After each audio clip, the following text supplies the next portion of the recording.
Jesus Christ came and sacrificed everything for us. ஆனால் நம்ம we have to obey his law. அவர் சொன்னதை follow பண்ணுங்க. அப்போ நம்மளால் அதே செய்ய முடியல. ப்ராப்ளம் இஸ் நம்ம we are not able to do what God has told. Instructions of the Lord God. Automatically when we follow the instructions we will grow. யாரும் சொல்லிக் கொடுக்க வேணாம். நம்ம படிக்க வேண்டியது என்ன, வேதத்தில் என்ன போட்டிருக்கு. நேற்றே நிறைய இருக்குது ஆக்சுவலாக.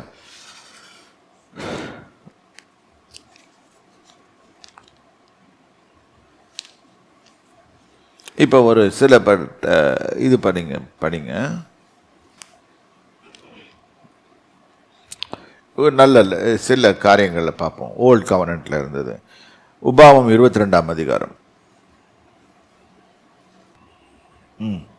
பண்ணிங்கம்மா 1வது வசனம். உன் சகோதரனுடைய மாடாவது ஆடாவது வழி தப்பி போகிறதை கண்டாயானால் அதை காணாதவன் போல் இராமல் அதை உன் சகோதரனிடத்துக்கு திருப்பி கொண்டு போக கடவாய். இந்த சட்டம் இருக்குதுன்னு சொல்லிட்டு யாருக்காவது தெரியுமா? நியூ கவர்னன்ட் ஆளுங்க யாருக்கும் தெரியாது. இது தெரியுமா உங்களுக்கு யாருக்காது? ஏன் தெரியல? பைபிள் படிக்கல. ஒரு ஆடாவது மாடாவது நாயாவது கழுதியாவது பூனையாவது எதாக இருந்தாலும் கொண்டு போய் விடு.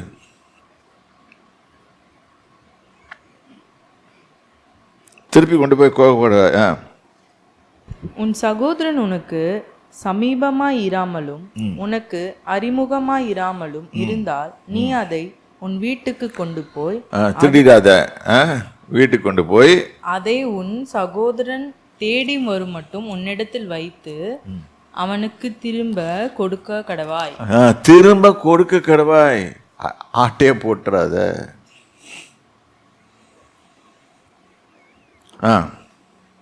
அப்படியே அவன் கழுதையை குறித்து செய்ய கடவாய். அவன் வஸ்திரத்தை குறித்தும் அப்படியே. வஸ்திரம் சொல்றது எல்லாத்தையும் குறிக்குது. உன் சகோதரனிடத்தில் காணாமற் போனவைகளில் எதையாகிலும் கண்டுபிடித்தாயானால் அப்படியே செய்ய கடவாய். அவைகள் நீ காணாதவன் போல் விட்டு போகலாகாது. இது எத்தனை பேர் தெரியும்?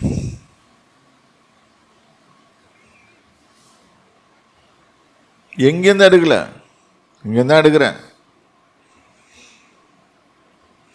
இதை சொல்லுவாங்க, என்ன சொல்லுவாங்க, இதெல்லாம் புதிய உடன்படிக்கையில் கிடையாது அப்படின்ட்டுருவானுங்க. இல்லை இருக்கு. உன் நல்ல மனசுக்கு, உனக்கு நல்ல மனசு இருந்துச்சுன்னா கொண்டு போய் செய்வேன், இல்லாட்டி செய்ய மாட்டேன். இல்லாட்டி நம்ம என்ன பண்ண அப்படி போயிடுவோம். கண்டும் காணாதவர்கள் போல்.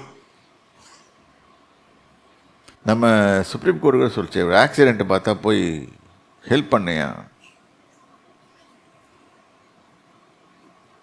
நம்ம ஆளுங்க அது கேஸுக்கு பயந்து கொடுக்க மாட்டானுங்க. சரி. உன் சகோதரனுடைய கழுதையாவது அவனுடைய மாடாவது வழியிலே விழுந்து கிடக்கிறதை கண்டாயானால் அதை காணாதவன் போல் விட்டு போகாமல் அவனோடு கூட அதை தூக்கி எடுத்து விடுவாயாக. ஹெல்ப் பண்ணு. அவன் கஷ்டப்பட்டு தூங்கிட்டு இருக்கிறான். ஆனால் மாடு பெருசு, அவன் வெயிட்டு குறைவு, அதனால கஷ்டப்பட்டு தூக்கிட்டு இருப்பான். நீ போய் அவனை தூக்கி விடு, அவனை ஆடு மாடை தூக்கி விடு. நீ நம்ம செய்கிறோமா? நம்மளுக்கு ஃபஸ்ட்டு இது மாதிரி இருக்குன்றது தெரியுமா? தெரியாது. ஏன் தெரியாது? சொல்லி கொடுக்கல. பைபிளை கவர் டு கவர் படிங்க, அப்போதான் தெரியும். புருஷரின் உடைகளை ஸ்திரீகள் தரிக்கலாகாது, ஸ்திரீகளின் உடைகளை புருஷர் தரிக்கலாகாது. அப்படி செய்கிறவர்கள் எல்லோரும் உன் தேவனாகிய கர்த்தருக்கு அருவருப்பானவர். ஏன் இதை சொல்றாருன்னு கேட்டா, பாவம் அப்பதான் பெருகிறதுக்கு சான்சஸ் இருக்கு. ஆம்பளை ட்ரெஸ் பொம்பளை போட்டுக்கிட்டா ஆம்பளை நினச்சி கூட்டி போயிடுவாங்க. அப்புறம் அங்கே போய் வெவ்வேறு காரியங்கள் நடந்து போயிடும். இதுதான் பிரச்சனை. அதனால அது முதல்ல வேணான்றார் அவர். அடுத்தது, வழி அருகே ஒரு மரத்திலாவது தரையிலாவது குஞ்சுகளினாலும் முட்டைகளினாலும் உள்ள ஒரு குருவிக்கூடு உனக்கு தென்படும் போது, அதாவது கர்த்தர், இதான் ஒரு கர்த்தர்ன்ற பேரு, இஸ் ஓனர்ன்றது பேர், இது ஹஷிம் பேர். ஏன்னா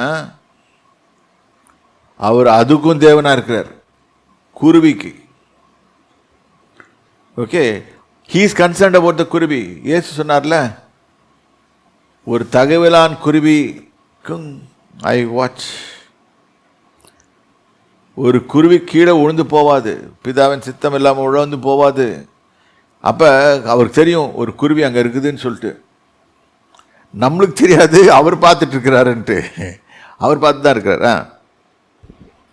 ஒரு குருவி கூடு உனக்கு தென்படும் போது தாயானது குஞ்சுகளின் மேலாவது முட்டைகளின் மேலாவது அடை காத்து கொண்டிருந்தால் நீ குஞ்சுகளோடும் தாயும் பிடிக்கலாகாது.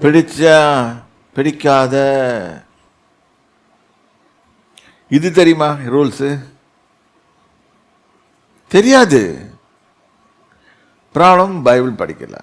அடுத்தது, தாயை போக விட்டு குஞ்சுகளை மாத்திரம் எடுத்துக்கொள்ளலாம்.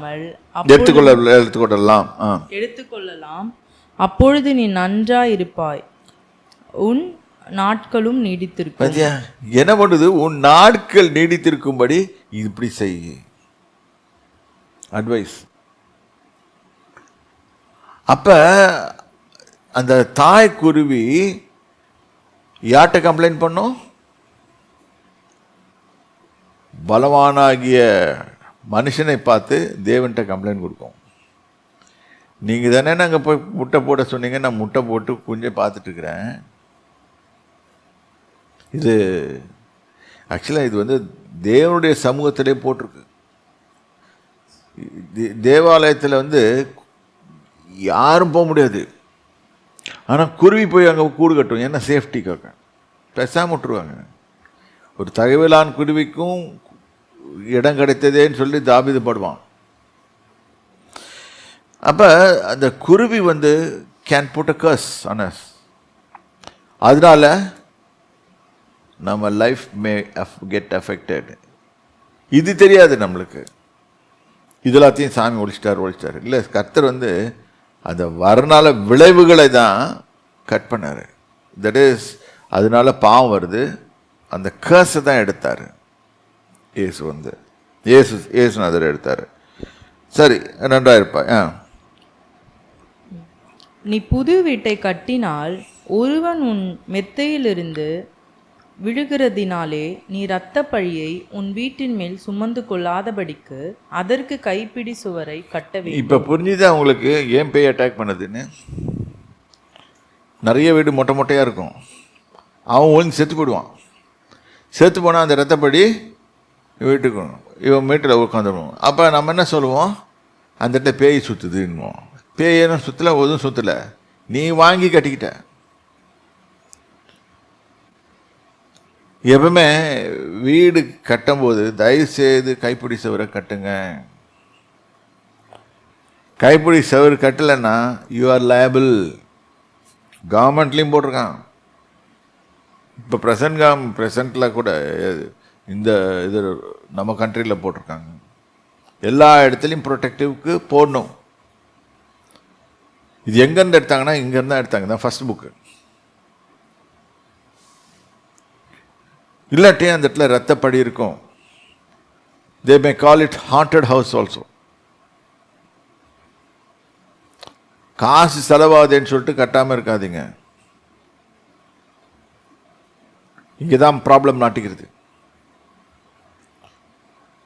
நான் கூட பின்னால் கட்டும்போது ரொம்ப அழுத்தினேன்.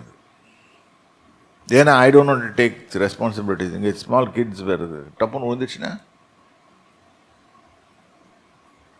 I was insisting. ஏன்னா எனக்கு இந்த லா தெரியும்.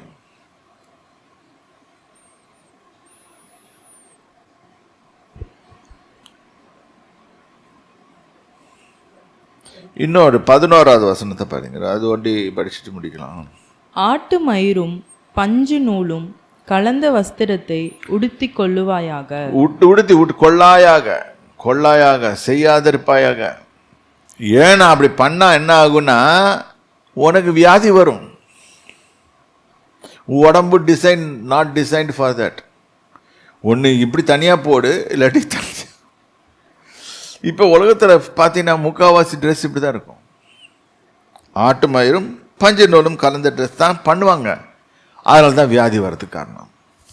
ஸ்கின் ட்ரபிள், அப்புறம் சொரிஞ்சிக்கிட்டே இருப்பாங்க. ஏன்னா எல்லா வித ப்ராப்ளத்துலையும் மாட்டிக்குவாங்க. சரி, பேசிக்காகவே இங்கே இருக்குது. Everything is there. நீ இதை சாப்பிடலாம், இதை சாப்பிடாத. ஏன்னா you been designed. God's physical laws are there, spiritual laws are there, and even moral laws are there.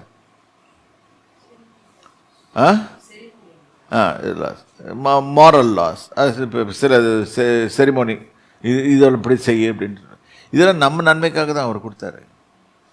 ஆனால் நம்ம என்ன பண்ணோம், இதெல்லாம் ஒழிச்சிட்டாரு. நான் இஷ்டப்படி நடக்கலாம்.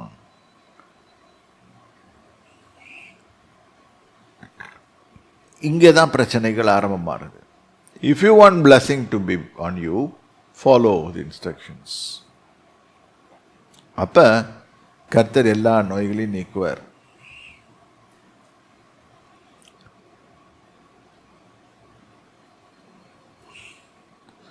சரியா? இப்ப வேதத்தை ஸ்டார்டிங்லேருந்து எண்டு வரைக்கும் பாருங்க. நான் நேற்று ஒரு டெசிஷன் எடுத்தேன். வேதத்தை திருப்பியும் வாசிக்கணும். ரெண்டாவது, நியூ கவர்னண்ட்டை, தட் இஸ் ஜீசஸோட லைஃப் ஹிஸ்ட்ரி ப்ளஸ் அவரோட டீச்சிங்ஸ் தனியாக எடுத்து பிரித்து மேயணும். அதில் பிரித்து மேயணுன்னா நல்லா அலசி ஆராயணும். பிளான் அதுக்கப்புறம் அந்த எபிசல்ஸ் ரோமர்லேருந்து யூதா வரைக்கும் திருப்பி படிக்கணும். இது படிப்போம் நம்ம. யூதா கடைசி வெளிப்படுத்தின விசேஷத்துக்கு முந்தின அதிகாரம் 1 Jude, a servant of the Jesus Christ, the Messiah and the brother of James, writes this letter to those who are called, chosen, dearly loved by God the Father, and separated for apart and kept for Jesus Christ. May mercy, that is the soul's peace and love, be multiplied to you. என்ன போடுது? This book is written for whom? Chosen. கர்த்தராகிய இயேசு கிறிஸ்துவின் ஊழியக்காரரும் யாக்கோபின் சகோதரனுமாக இருக்க யூதா, பிதாவாகிய தேவனாலே பரிசுத்தமாக்கப்பட்டவர்களுக்கும். இப்போ உன்னை பரிசுத்தமாக்குறது யாரு? தேவன். இயேசு கிறிஸ்துவினாலே காக்கப்பட்டவர்கள், அழைக்கப்பட்டவர்களுக்கு. கால்டு அழைப்பு எப்படி இருக்குது? பரிசுத்தமாக்கப்பட்டு காக்கப்பட்டவர். உங்களுக்கு இறக்கும் சமாதானம் இடம்பெறுவதற்காக. இப்போ 4வது வசனத்தை வாசிங்க. இன்னைக்கு இதுதான் நடந்துட்டு இருக்குது. For certain men have crept in, stealthily gaining entrance secretly by a side door. Their doom was predicted long ago. Ungodly, impure, profane persons who pervert the grace, the spiritual blessing and the favor of a God into lawlessness and want on ones and immorality. என்ன போட்டுக்குது? Lawlessness. இப்போ என்ன சொல்றாங்க தமிழில் வாசிச்சா, ஏனெனில் நம்முடைய தேவனாகிய கிருபையை அவர் பொறுமையாக இருக்கிறாரு. இதை வந்து தப்பாக எடுத்துக்கிட்டு கிருபை காம விவகாரத்துக்கு ஏற்றவாறு ஏதுவாக புரட்டி, நீ பிரசங்கம் பண்ணுறது அப்படி தானே, நீ எப்படி வேணால் வாங்கிக்கலாமா, உனக்கு கிரேஸில் இருக்கிற அப்படின்னு சொல்லி immorality and புரட்டி இல்லை சாரி புரட்டி ஒன்றான ஆண்டவராகிய தேவனையும் நம்முடைய கர்த்தராகிய இயேசு கிறிஸ்துவையும் மறுதலிக்கிற இப்படி செய்யும் போது நீ அவரை மறுதலிக்கிற, பக்க வழியாக நுழைகிற இல்லை தேவனையும் மறுதலிக்கிற பக்தியற்றவர்களாகிய சிலர் பக்க வழியாக நுழைந்திருக்கிறார்கள். உள்ள வந்துடும் கடைசி காலத்தில், இப்போ பார்க்குறோம். ஓகே, நுழைந்திருக்கிறார்கள், அவர்கள் ஆக்கணிக்குள்ளாகாவார்கள் என்று பூர்வத்திலே எழுதியிருக்குது. தேவனுடைய வார்த்தையை புரட்ட முடியாது. லா அங்கே இங்கிலீஷில் போட்டிருக்கு lawlessness. For certain men have crept in stealthily. Certain men have crept in stealthily. Stealthனா என்னது? தெரியாத மாதிரி உள்ள நுழைஞ்சிடுவாங்க, சர்ச்சுக்குள்ள நுழைஞ்சிடுவாங்க. Gaining entrance secretly by side door. Their doom was predicted long ago. Ungodly, impure, profane person who pervert the grace, the spiritual blessing and favor of our Lord into lawlessness, wantonness and immorality, and disown and deny our sole master, our Lord and Savior Jesus Christ, the Messiah, the Anointed One. புரிஞ்சிச்சா?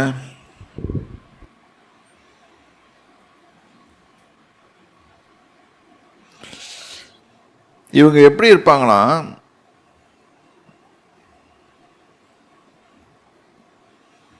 16வது வசனம் பண்ணுங்க. Inverter of murmurers, grumblers, who complain of lot of things in life, going after their own desires, controlled by their passion. Their talk is boastfulness, arrogant, and they claim to admire men's persons and pay people flattering compliments to gain advantage. இதான் sign. முறையிடர்கள், முறுமுறுக்கிறவர்கள், முறையிடர்கள் தங்கள் இச்சைகளின்படி நடக்கிறவர்களுமாயிருந்து தங்கள் இஷ்டப்படி நடப்பாங்க. இவருடைய வாய் இருமாப்பானவைகளை பேசும், பெருமையான பேசும். நான் இப்படி தான் டான்ஸ் ஆடுவேன் அப்படின்னு சொல்லிட்டு ஒரு ஆள் ஆடிட்டு இருப்பான். ஓகே, தற்பொழிவுக்காக முகப்பொழி. இப்போ ஒருத்தர் அவன் புகழ்றான்னா யாரை கால வர போறான்னு அர்த்தம். when a man உன்னை புகழ்றான் அப்படின்னு சொன்னால் கேர்ஃபுல்லாக இரு அவங்ககிட்ட. wisdom key. nobody is going to praise you. You require a praise from God, approval from God. Nobody is going to praise you. Okay, தற்பொழிவுக்காக, அதாவது நீ அவனை புகழ வேண்டும் என்பதற்காக உன்னை புகழ்வார்கள். அதாவது நீ நான் ரொம்ப நல்லவன் அப்படின்னு சொல்லணும்னு நீ எதிர்பார்த்துக்கிட்டு இப்போ நான் ஒரு உதாரணத்துக்கு கொடுக்குறேன். இப்போ எட்வர்டு என்னை நல்லவன் சொல்லுன்றதுக்காக நான் எட்வர்டை நீ ரொம்ப நல்லவன்பா அப்படின்னு சொன்னால் அவன் என்ன திருப்பி ரொம்ப நல்லவன் சொல்லுவான். இந்த மாதிரி இருக்காத. உதாரணத்துக்கு இப்படி நடந்துச்சுன்னு சொல்ல வரல, ஒரு நம்ம ஆளுங்களுக்குள்ள தான் எக்ஸாம்பிள் காட்டி செய்ய வேண்டியது, மக்களுக்கு புரியும். இப்போ தான் அதுதான் ஒருத்தன் ஒன்று புகழும்போது கேர்ஃபுல்லாக இரு. Don't do flattery. இந்த மாதிரி தன்மை யாருக்கு இருக்குன்னா ப்ராஸ்டியூட்ஸ் இருக்குது.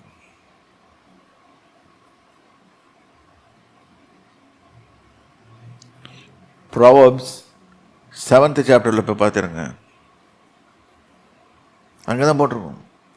நான் படிக்க சொல்ல, வீட்டை போய் பாருங்கள். அழகான வார்த்தையை கூட்டம் மயங்கிடுவான். கூட்டிகிட்டு போவா. ஈரல் அம்பு அவன் ஈரலை பிளந்ததுன்னு போட்டிருக்கோம். So when a person tries to flatter you, be careful. Wisdom key. ஒருத்தன் புகழ்றான், உன்ன மாதிரி இல்லைப்பா அப்படின்னு சொல்கிறான்னு வச்சுக்கோ, ஏன் உனக்கே தெரியும் நீ யாருன்னு. ஆனால் இன்னொருத்தன் வந்து சொல்கிறான் பாரு, அவங்ககிட்ட கேர்ஃபுல்லாக இரு.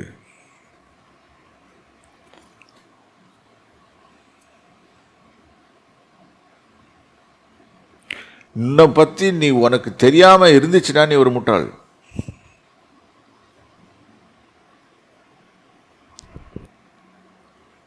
நீ ஆவியானவரால் நிரப்பப்பட்டிருப்பா நீ யாருன்னு உனக்கு தெரியும். கண்டிப்பாக நீ ஒரு பொய் சொல்லும் போதும் சரி, ஒரு இது பண்ணும் போதும் அவர் குத்துவார். ஏய் ஃப்ராட் அடிக்காத.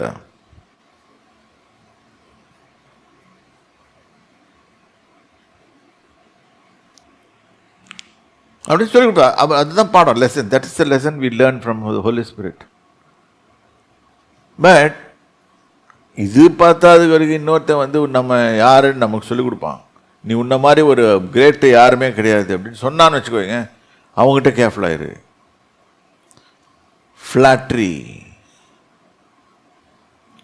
Don't do the flattery, you can. அதை நம்புறீங்க பாருங்க, அது பெரிய முட்டாள்தனம்.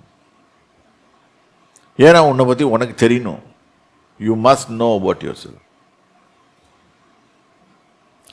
அப்போ தான் நம்ம தப்பு செய்யும்போது நமக்கு தப்பு செய்கிறோன்னு தெரியும். அன்னைக்கு நம்ம கர்த்தரை ஹர்ட் பண்ணியிருக்கோமான்னு தெரியும். ஆவியானவரை நம்ம துக்கப்படுத்திருக்கோமான்னு தெரியும். அதான் படித்தேன். இப்படி தான் ஆண்டவர் நம்மளை பரிசுத்தப்படுத்துவார். இதில் கீழ்ப்படியாமல் இருந்தால் நல்லா பிடிச்சி இழுத்து விட்டுருவார். அதான் போட்டிருக்கு, பிதாவாகிய தேவனாலே பரிசுத்தமாக்கப்பட்டவர்களும் கிறிஸ்து இயேசுவினாலே காக்கப்பட்டவர்களுமாக அழைக்கப்பட்டவர்கள். சரி, இன்னொரு முடிப்போம்.